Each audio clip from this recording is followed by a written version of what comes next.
ku bëhet bashkësaktësisht shtypja në gjaks. Tek bashkimi i brenjve, e kemi këtë pjesën më poshtë ashtu më lugë, vendosim dy gishta tek bashkimi i brenjve, vendosim thambrën e dorës për shkak këtyre dy gishtave dhe lidhëm gishtat në këtë formë. Qëndrojmë gjithmonë vertikalisht drejt, duke bllokuar nyjet tona, nysh që ta shfrytëzojmë peshën tonë trupore për të bërë shtypje në gjaks ose në sternom që shnihet dhe bëjmë 30 shtypje në gjaks. Sa shpejt, sa thellë kena mi bë këtë shtypje. Shtypjet bëhen mesatarisht 2 shtypje për sekond dhe thellësia tek të rriturit shkon 4 deri në 5 cm, jo më shumë se 6 cm. Pa i largu durt, duke i lënë hapësirë zemrës për me bë pumpimin e gjakut. Mirë po na ndodh që ndonjëherë kemi një person i cili është mbi peshë dhe nuk thellësia 4 deri në 5 cm nuk arrihet.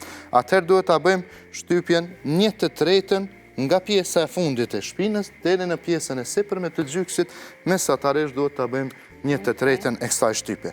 E bëjmë kësaj. Vendosim dy durt dhe fillojmë me një ritëm të njëjtë. 1, 2, 3, 4, 5, 6, 7, 8, 9, 10, 11, 12, 13, 14, 29, 30. Kur të bëjmë shtypjen, gjithmonë numërojna me zë. Për 2 arsye. Një moment caktum vinë ekipet mjekësore dhe shohin se ti duke vepruar, duke bën shtypjen në gjaks. Arsyeja e dytë sepse jemi komplet të koncentruar tek personi. Nëse numërojmë pa zë, nalme sa shtypje i bënëm, a fillojmë prap apo për arsye se aty për rreth kam e pas edhe qytetarë të tjerë, të cilët mundën të na pengojnë neve ose të ndodhë diçka tjetër.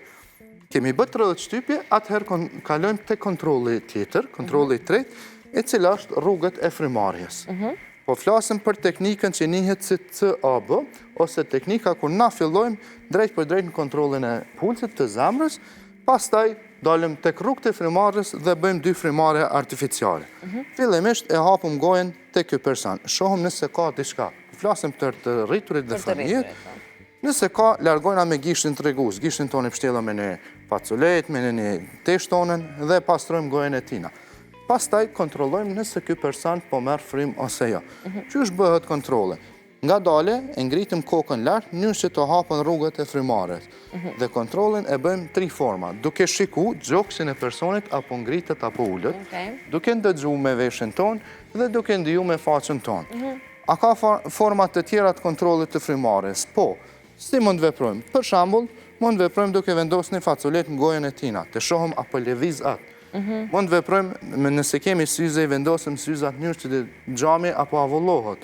Tash shumica kemi edhe atë pjesën e smartphone-ve, e afrojmë afër ose e largojmë atë pjesën mbrojtëse të smartphone-it, në mënyrë që të shohim apo kemi frymarrje të ky person ose jo. Në rastet kur nuk kemi frymarrje, e kemi ngrit kokën lart dhe vazhdojmë me jap 2 frymarrje të ky person.